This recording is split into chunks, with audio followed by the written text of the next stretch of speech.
This is the case of Clarence Horatius Pickett. If you would like to know more, please continue watching.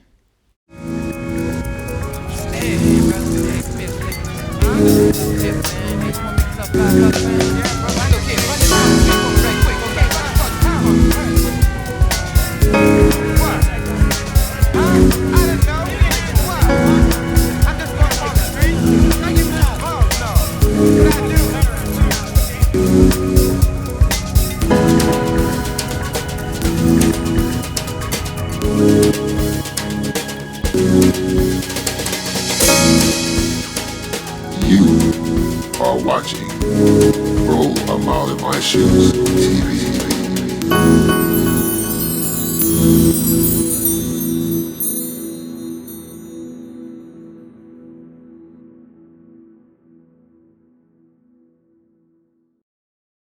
42-year-old Clarence Horatius Pickett, aka Reverend to many, would have his life taken 4 days before Christmas in 1957. Clarence Horatius Pickett was not only a reverend or a preacher, many knew him as a salesman for the Columbus World, which was a black newspaper, where he worked as a part-time commission advertising salesman. Horatius Pickett was not only tall, he was also lean and had a mustache and wore glasses. 4 days before Christmas in 1957, on a Saturday morning, he left his home and headed towards the Columbus World, a newspaper, which was his job, and this is where he went to pick up his check on this day. Unfortunately for Reverend Pickett, before the day was over, he would be arrested, jailed, and beaten senselessly by a white police officer, and his injuries would lead to his death 2 days later. Pickett's murder would spur police and FBI investigations. There were a number of remarkable eyewitnesses that would come forward to testify on what they saw.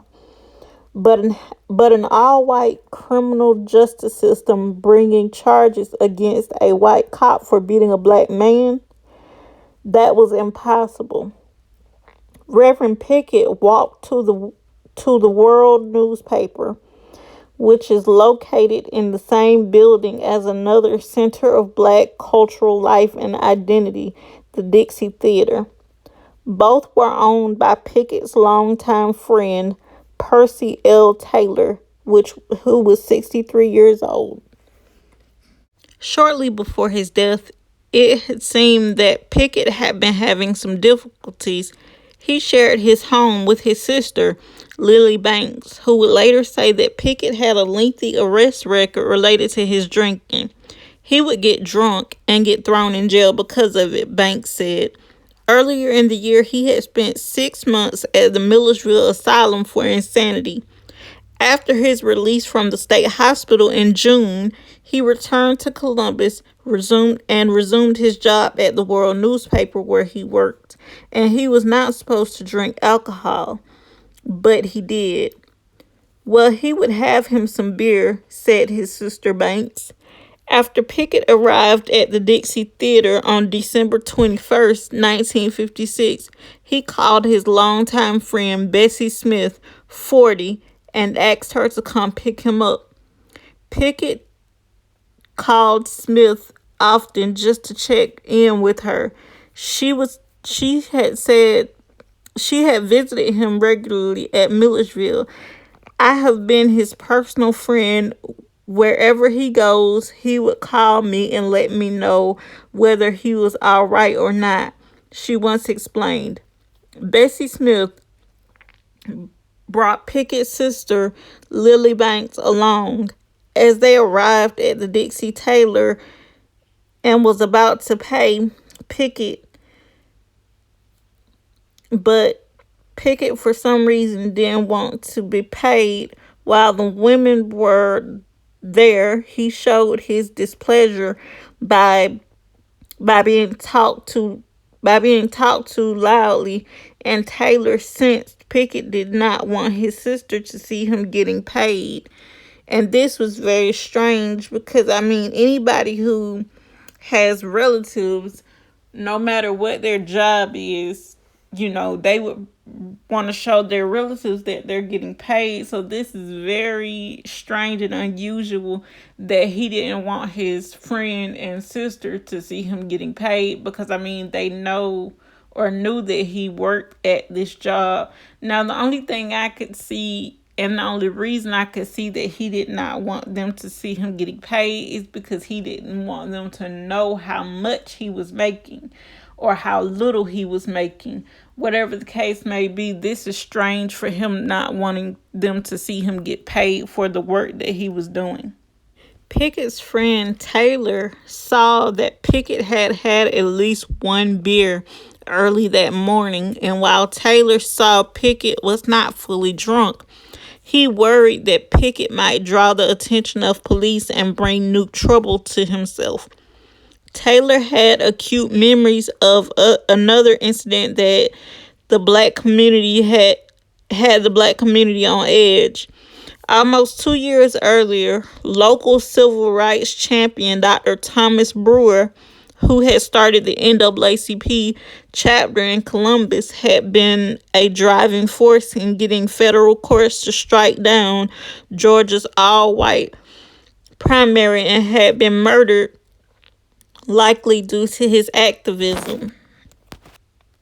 Brewer's death had shaken the town's black community, and Taylor knew to be cautious, so he urged Pickett to go home. Pickett got into Smith's car, but suddenly changed his mind about leaving. Banks thought her brother just wanted to pick up more ads from the newspaper's office upstairs. Pickett started getting out of the car just as Taylor attempted to push the door shut to keep Pickett inside. Columbus police officer DJ Quattlebaum and city court investigator Jimmy Scovin were driving by when they noticed the commotion. Quattlebaum got out of the car and walked up to Pickett as Taylor backed away. Quattlebaum and Scovin, both white, would later say that they saw Taylor violently forcing Pickett into the car, hitting him hard down the front of his body and midsection. Taylor denied ever striking Pickett. Reverend, is you? Yes, sir. You are drunk again, Quattlebaum said as he approached Pickett. Pickett insisted he was not drunk, but the patrolman told Pickett to get out of the car and stand up.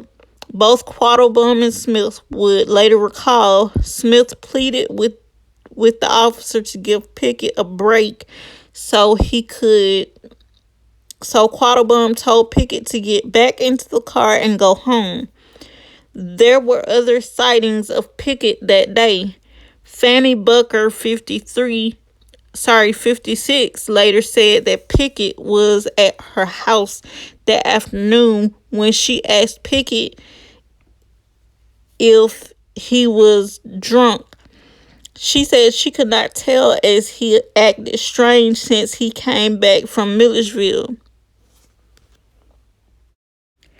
Now, I'm not old enough to be able to tell you if the stories about the mental asylum in Millersville, Georgia were true, but I have heard as a child some very strange and peculiar stories about the patients and their treatment there, and if that, and in some cases that if you had money you were treated better than the people who were there, like the elderly people who were there, and their bills were being paid by Medicare or Medicaid, or if you were just there for 24 hours versus people who were supposed to be there for years. Due to the stories that I've heard as a child, hearing Miss Bessie Smith say that Miss Fanny saying that she couldn't tell, if something was wrong with Pickett or if he was drunk, seeing as he had always been acting strange since he came back from the mental asylum in Milledgeville, Georgia. This doesn't strike me as weird or strange that she would say that, because a lot of people say that when their family and friends came back from this place, a lot of them, although they went there in one state of mind and in some cases they seemed to be fine, but once they came back, it seemed like, they were different people and had, lost a lot of themselves. And a lot of people even said that when their family or friends came back from this place and they were supposed to be receiving treatment there, it seemed like a lot of them would have what some people today might know as PTSD. And this is often, a symptom of people who have been to war, like soldiers and things like that, and people in the army. So a lot of these people would say that when their family and friends came back from Milledgeville, this is a symptom that they would have. And some people would even say that their family and friends would have sudden outbursts for no reason in the middle of normal conversations, or them just sitting in one spot and staring off into space.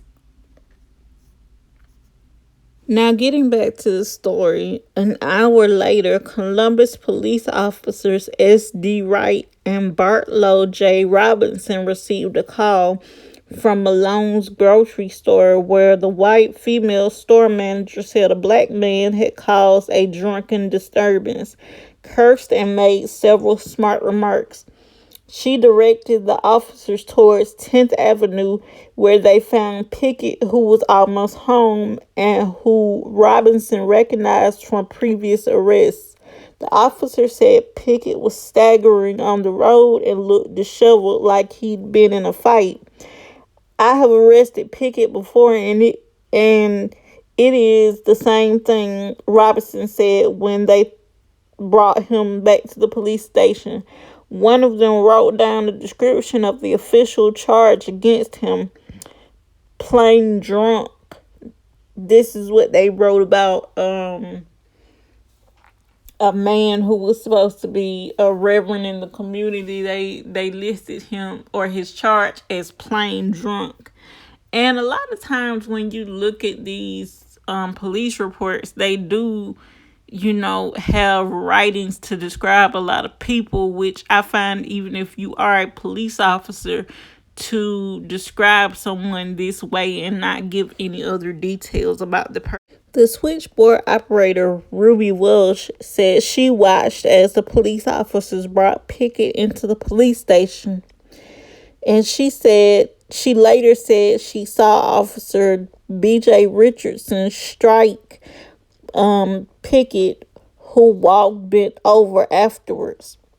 His bond was set at $12. Pickett was placed in tank number 1, a cell for drunks, by Officer Wright and Joseph Eugene Cameron, a 31-year-old former Marine with a stout, heavy build, an 8th grade education, and receding hairline. They fired this man up in their description. I mean, this was so funny when I first read it. I laughed for about 15 minutes because you never heard anybody describe anybody this way, and it was so funny to me when I read this. They gave him a hard time in this description. At about 6 a.m. Sunday morning, after the officers arrested Pickett after seeing him supposedly drunk and disheveled, on Sunday morning, police officers J.B. Forrester and Albert O'Malley moved Pickett to a runabout with other prisoners. Other inmates watched as Pickett bent forward, walked slowly, holding onto the bars with one hand, groaning in severe pain. For the rest of the morning, Pickett held a hand to his stomach and moaned. "Those officers shouldn't have done me this way." Johnson said, "I know you're in pain, but you brought it on yourself." Henry Batts, an inmate who was arrested after Pickett's beating, said that man seems to be in awful pain. Another prisoner responded, "You would be in pain too if you had taken a beating like Reverend Pickett had." A police officer gave Pickett some aspirin later in the morning, but it did not seem to help. And I mean, it wouldn't help if this man had been beaten so bad that his injuries would later his injuries would, be the cause of his death. I mean, what's aspirin really gonna do? It's not gonna do anything but act as if it was water, which is not gonna help you much if you have, you know, broken bones and bleeding organs, among other things. Taylor Pickett's newspaper boss and friend, and R.C. Edmonds, a doorman who said Pickett was supposed to preach for him at an event that day, arranged to pay Pickett's $12 bond. Pickett was released from jail around noon on Sunday, and Taylor instructed Jimmy Owens and Albert Carter, two boys who worked at the Dixie Theater, to pick up Pickett. The boys first took Pickett to the Dixie Theater, where Pickett told Taylor that his stomach hurt and that he could not walk. The boys then took him home, where they had to physically help him inside and onto his bed. Now, this should have let people know how much pain this man was in if he was always walking around town. And suddenly, after being released from jail, he needed to be helped into his house and onto his bed. And he was not drunk at the time. This should have been a cause for concern and alarm, which I'm pretty sure back then in 1957, a lot of people didn't think about the fact that he could have had bleeding organs and broken bones and a lot of other things. So, I mean, it's really no one's fault, but hindsight is 2020. He told his sister, "Baby, they done killed me. I'm dying. A white policeman at the jail came into my cell and kicked and beat me."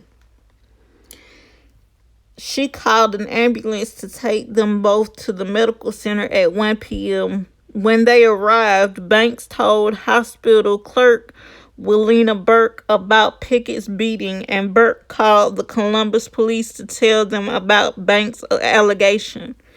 This is crazy. I mean, why would you do that when you see this man is coming in and his sister clearly tells you that he has spent the night or 2 nights in jail?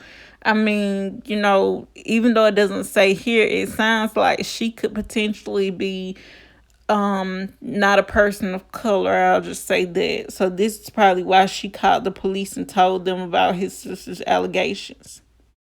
After this happened, Pickett was examined by a medical intern, Dr. John Edgar Harris, but police officer A.L. McCorn, who had come from the police headquarters to ask Pickett about the beating, interrupted them. Pickett told McCrone that a white policeman had beaten him. As the interview ended, Dr. Harris walked outside of the room and Officer McCrone followed, asking what Harris thought about Pickett's condition. "I definitely think he's putting on," the doctor replied. McCrone's police report said. Dr. Harris reported that Pickett showed marked anxiety during the examination, as well as abdominal tenderness and multiple contusions, but an absence of internal injuries and no recent evidence of trauma. That is crazy that he would, write this in his report when it's clear that this man had been beaten to death and beaten so bad to the point where he needed to go to the hospital and he was taken there by ambulance. But, what do I know? I'm not a doctor. But getting back to the story, he said that he determined that the trauma was not of serious nature and discharged Pickett after prescribing him 75 milligrams of Demerol, a substantial dose of a narcotic pain reliever, and Imprin as aspirin. Wow, back then I guess it was easy to get medication like that, but I seriously don't think that this man was going there to get medication or pain medication at all. I think he seriously was going there to be treated, as I'm sure he was, because he had been beaten, senselessly for no reason when they could have just, arrested him and let him sleep it off. Since they has, known and seen this man many, many, many, many times before. But like I said, days later, his injuries that he had sustained from the white police officer would result in his death. But if you guys like this video, please don't forget to like, share, comment, and subscribe, and I'll see you on the next one.